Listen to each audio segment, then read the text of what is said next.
บายดีพี่น้อสงบายดีเด้อจ้าบาลุงทุกคนนักกีมาเล่นน้ำพี่น้องมะลิน้ำเสาอ้นน้อยเด้อจ้าบาเต้เราไปหับเอากินจากเองได้ กิ สี นข้าว ให้ หลัง คนมาแซ่บ แซ่บอีบ้าสะอดเห็ด แซ่ นะ บ ลูกชิ้นกับลูกชิ้นแซ่บ แซ่บเมื่อกินไปแล้ว2 ไม้ครับ ให้เพิ่นกินข้าวกันหนึ่งฮ้อนๆพอดีพี่น้องแต่มาตะเว้นพุ่นละ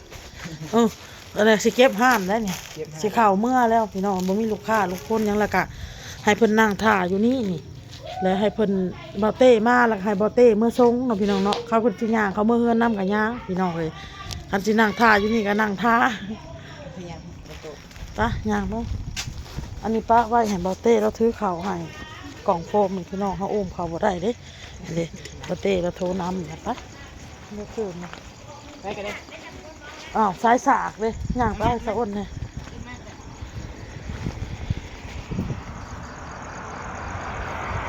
แต่ว่านี่อยากมาเล่นน้ำอ้นพยังค่าจามหัวเจาะหัวใจถึงหมอหนึ่งหมออันหวดเขาหัวน้ำเขาเมื่อน้ำขี่รถน้ำบาเต้เมื่อพอบาเต้เราให้เราออกไปซื้อนะ ตรงนี้เขาหุ่นนะลูก น้ำหนักลงบ่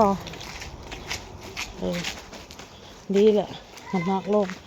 สาวอ้นก็รู้สึกว่าลงอยู่ได้เพราะว่ามีFCท่วงขับไปเห็นFCว่าน้องอ้นพร้อมลงเด้อก็บ่เซิงว่าลงแห้งพี่น้องรู้สึกว่าตัวเองน่ะลงน้อยหนึ่งครับพี่น้องแบบเสื้อผ้าอันไหนที่เฮาใส่ขับกะมันบ่ได้ขับนะมันบ่อึดอัดมันนั่นเพราะว่ามาหอดเฮือนก็เห็ดน้ำของขายได้จามลูกชอกลูกสิ้นแน่เห็ดน้ำหัวจอกหัวใจแน่ เขาจะออกกำลังกายแนวนี้หมด ขายเครื่องขายของมัน อยากกินข้าวเจ้าวันไหนกินข้าวเหนียวเป็นข้าวเจ้าก็ได้เลยมันจะลดลง ให้เพิ่นกินนะกินข้าวอ้นกับบ่มีหยังให้ร้านกินได้พี่น้องเอาเครื่องขายให้แหละเอาจามลูกชิ้นหัวใจให้แหละให้กินเพิ่นว่าแซ่บเพิ่นว่า ว่าจะปลูกผักไป บ่ได้ปลูกได้ปลูกทั้งหลังทั้งหน้าว่าสิปลูกพักนั่นแหละมันน่ะน้าบ่าวไปเฮ็ดเวียกแหละบ่าวเต้แล้วไปเฮ็ดเวียกแล้วสะอ้นก็เลยปลูกพอจะได้กินทั้งหลังบ้านซื่อๆย่างเข้ามา อะไรรถไหน เข้าไปในเวลารถเก่าหั่นเลยรถใหม่ใช่อันก็รถมือสองเลยค่ะซื้อใหม่มือสองมันมืออื่นนี่สิเอาไปเสกมืออื่นนี่ เบรกันบ่ มันน่ะมันเป็นอีสังแบบมันขี่มันยุดจึกบาดเดียวค่ะนะเฮ้ยเข้าไปในไต่ไผ่ไต่ทูบได้เพราะว่ามื้อนี้มันศีลอดกับเขามาบูชาให้ว่าคิงมาเล่นน้ำลูกห่านคิงจื้ออยู่บ่คิงหาจื้ออยู่บ่ฮะสวัสดีพี่น้องมาทุกคนเด้อมากินข้าวกับปิ้งกับจานเนี่ยพี่น้องแก้วคิง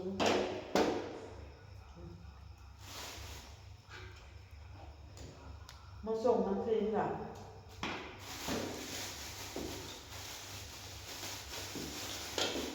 บอกเจ้มาส่งหน่อเดี๋ยวออกไปซื้อนมซื้อของเบิดเลยหน่อ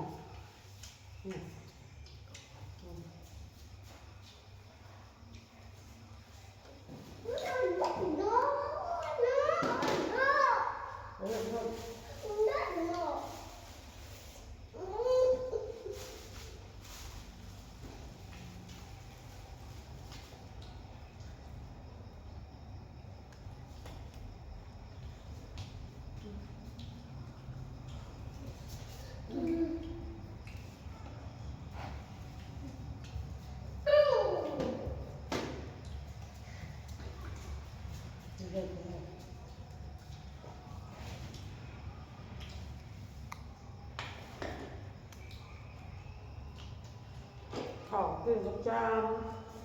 เรือจะขายใครจะมึงซื้อยันบุกงูพี่น้อง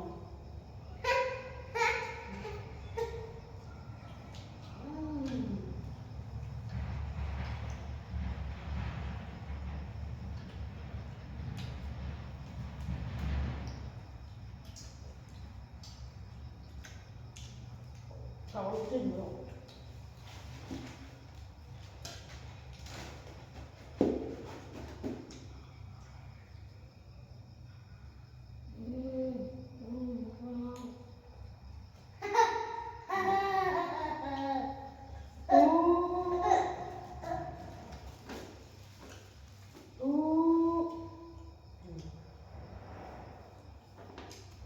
Makan tentang imutนี่ไม่ขำแม่ต้องเบิดกินจ้าอม ไม่ได้ไม่เมาพร้อมปน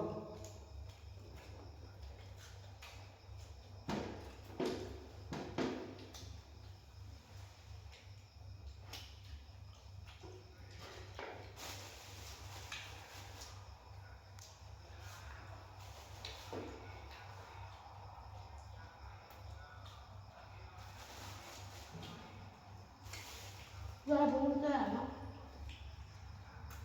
ที่กระเทียมนี่ก่อน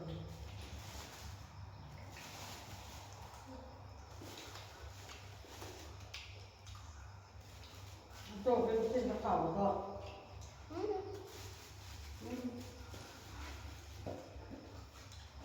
คุณเนาะไม่อมคุณเนาะเราต้องทำโอ้โหคุณ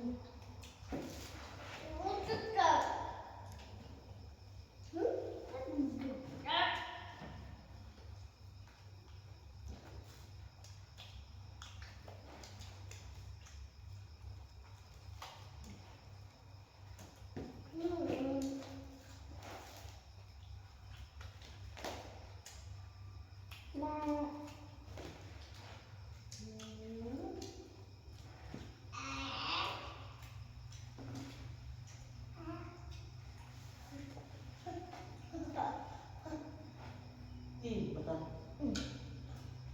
อิ่มเลยนะ ไปใส่อีกเนาะ อิ่มเลยกินมันเลย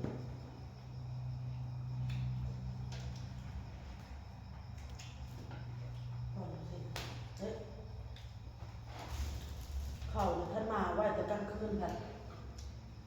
แล้วนอนเวลานอนโอ้ยจะแม่ก็ลุก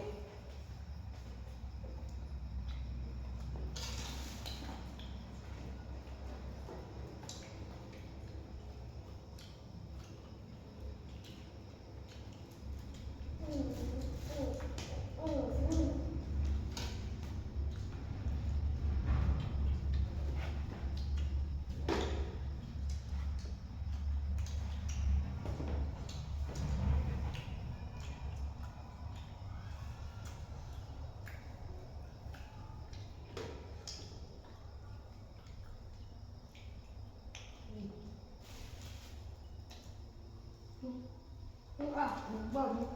ไม่อยากทานถึงวะ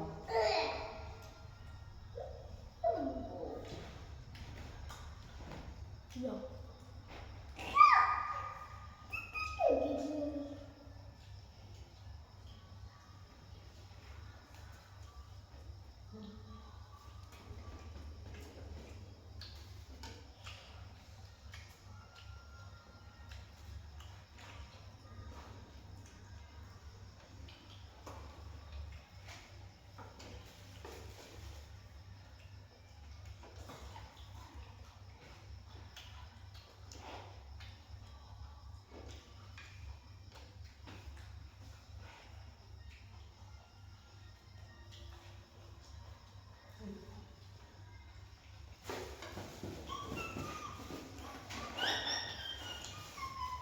มันชอบกินปนกบตอนเพลงกินกับปนกบหน่อยอะไรกับนี่กับจ้าอีกอ่ะ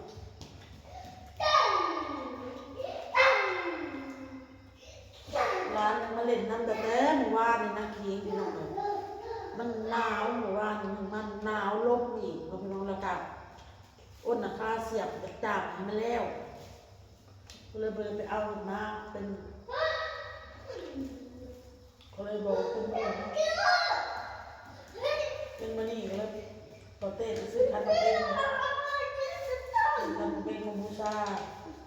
ขึ้นไปเอาหนึ่งเลย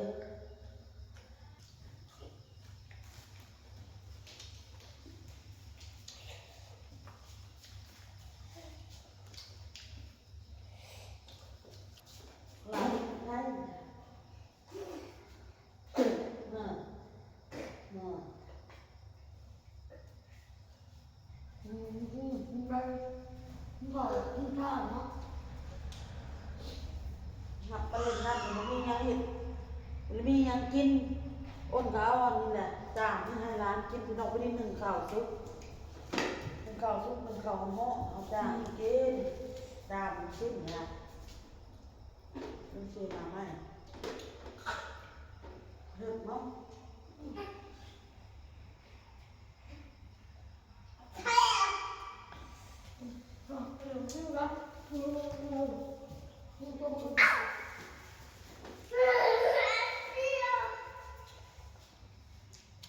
เอาเยอะ ง่าง่าง่าโน่เผ็ดอีกมันบอกเอาเลยครับเอาหน้าใหม่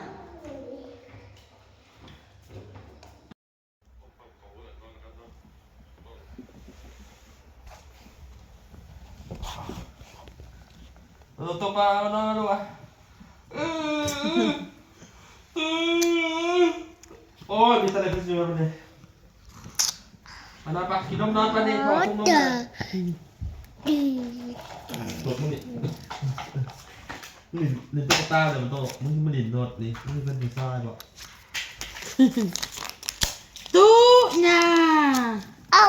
เอ้า อ่า ตู้ยาจะได้ตู้ยากันตู้ยาตู้ยาตู้วะลูกตู้ไปนอนแล้วน้องบอลก็กินข้าวแล้วก็เข้านอนแหละยังเหลือเท่าโตอีกแล้วนอนหลันแรงพี่น้องเลย อ้าวไปขวางพวงเนี่ย เกือบตายป้าเมื่อกี้นี่มึงเอาโตเอาศอกถังลูกเอิกมึงแห้งหนึ่งป้าโตจุกไปเฮิงเติบเอาพี่น้องเอ้ยคลิปนี้ก็กินข้าวกินน้ำแล้วอ้นกะสิห้ามน้ำอาบในเด้อพี่น้องเด้อน้องบอลก็นอนแล้วเรียบร้อยแล้วพี่น้องเอ้ยเมื่อยพี่น้องเอ้ยอ้นก็ได้ ดูเจ็บรถ หานเห็นบ่ซามนั่นอยากไปเวียกพี่น้องอันนี้ก็เจ็บตีนอันนี้ก็ได้เอาโตนี่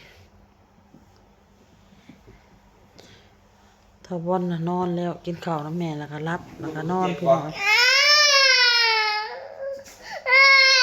โอ้เฮ้ยมันหูเดี๋ยวมีตะเล็บอยู่เทิงหลังตู้ ไปเอาฟื้นก่อน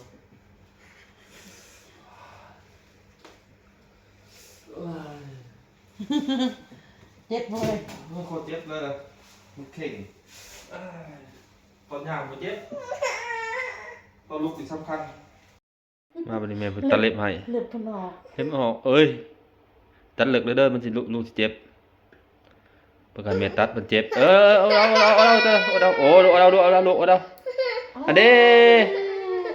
ออกแล้วเล็บจีกพอ โอ้เอายามาใส่ลูกมาไม่ปังอ่ะ เอายาแดงขอมีอยู่มั้ยยาแดงใส่มาดิมาอันนี้เอายาแดงโอ้เอายาแดงมาใส่ ไปเลยพี่น้องไปแล้ว ตัวอย่างมัดปื้อพันอย่างพอไปก่อนพี่น้องพอกันคลิปหน้าพี่น้องกดขี้ดื้อนี่